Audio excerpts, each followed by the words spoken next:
বর্তমানে এআই প্রযুক্তি নিয়ে অনেক আলেমদের মুখে শুনেছি এটা নাকি দাজ্জালের অনেক বড় ফিতনা। দাজ্জাল নাকি এই প্রযুক্তির দ্বারা মানুষের ফিতনায় ফেলবে।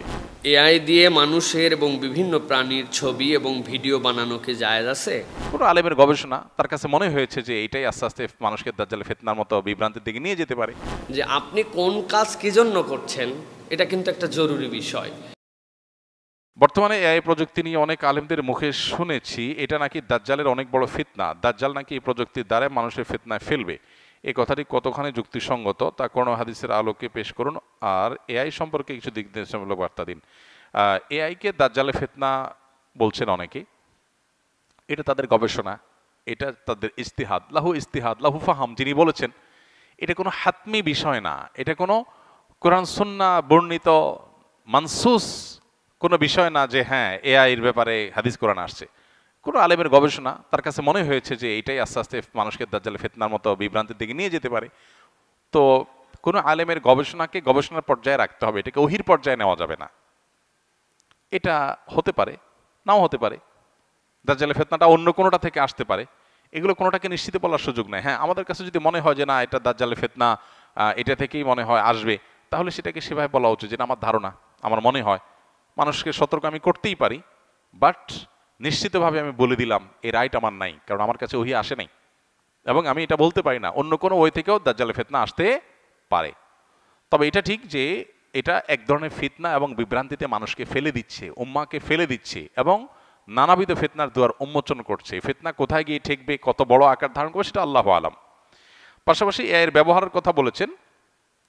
ব্যবহারের বিষয়ে এআই দিয়ে যদি শরঈ কোনো কাজ করে কেউ, গায়রে শরঈ কাজ না করে, এটা জায়েজ। এটা একটা টুল বা এটা একটা টেকনোলজি, এটাকে ব্যবহার করে যদি শরিয়া নিষিদ্ধ নয় এমন কাজ কেউ করে তাহলে সেটা করতে অসুবিধা নেই।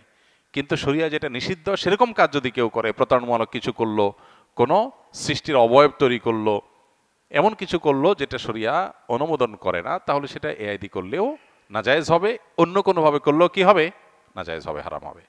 এআই দিয়ে মানুষের এবং বিভিন্ন প্রাণীর ছবি এবং ভিডিও বানানোকে জায়েজ আছে? প্রথম কথা হচ্ছে ভাই, যে আপনি কোন কাজ কী জন্য করছেন এটা কিন্তু একটা জরুরি বিষয়। সুতরাং গড়ে আপনাকে মাসাইল ফতুয়া বলে দেওয়া যাবে না। এক লোক ডেইরি ফার্ম করে, ডেইরি ফার্মে কিভাবে তার পশুটা থাকবে, কিভাবে তাকে খাওয়াবে, খাওয়ারের শিডিউলটা কিভাবে হবে, বজ্র নিষ্কাশন কিভাবে হবে, মানে তার হচ্ছে বর্জ্য যেটা ময়লা নিষ্কাশন কিভাবে হবে, এইটার জন্য এআই এর কাছে একটা ইনস্ট্রাকশন দিছে, যে একটা ভিডিও বানাইছে, সে একটা পজিটিভ ভিডিও বানাই দিছে যে একটা গো খামারির জন্য কিভাবে তার স্ট্রাকচার তৈরি করতে হয়। এখন আমি যদি বলি এটা জায়েজ নাই, তাইলে তো এটা হলো না, এটা তার কাজের জন্য, কিন্তু কোনো কথা নাই বার্তা নাই, উমুক তুমুককে এক করায়া তারপরে আপনি ভিডিও বানাচ্ছেন, তারপরে আপনি উমুক তুমুকের ইজ্জতহানি করার জন্য ভিডিও বানাচ্ছেন। সেটা আপনি কোন পারপাসে কি ব্যবহার করতেছেন, আপনার ইন্টেনশন অনুযায়ী সেটা সিদ্ধান্ত নিবে। এই যে নোবেল যে পুরস্কার দেয়, কি দেখে নোবেল পুরস্কার দেয় বা এই পুরস্কারের উৎপত্তি কি দিয়ে হয়েছিল আমার তো আপনাদের ভালো জানার কথা। ডিনামাইট যে আবিষ্কার করছিল, ওই ডিনামাইটের আবিষ্কারের টাকাই না নোবেলের পুরস্কার, জানেন তো নাকি আপনারা? ডিনামাইট কি জন্য আবিষ্কার হয়েছিল? সারা দিন রাত কয়লা খনির মধ্যে 1 মাসের শ্রমিক যা কয়লা ভাঙতে পারতো, এক ডিনামাইট, এক বিস্ফোরণে কয়লা এই পরিমাণ ভেঙে যেত। ওইটা জীবাশ্ম জ্বালানি, ওইখান থেকে আমরা নিয়েই তো আমাদের দুনিয়াকে আপডেট করছি। এখন না আমাদের ভিন্ন ভিন্ন জ্বালানি আসছে, ওইটার কাজ কি ছিল? এখন যদি কেউ বলে যে এই ডিনামাইট দিয়ে মানুষেরও ক্ষতি হয়, ট্যাঙ্কের মধ্যে ফেলে ট্যাঙ্কও বিস্ফোরণ করা, অর্থাৎ ডিনামাইট বানানো না জায়েজ, কথাটা কি তাহলে যৌক্তিক হবে ভাই? না। ঠিক একই রকম এআই দিয়ে আপনি কি কাজ করতেছেন এর উপরে।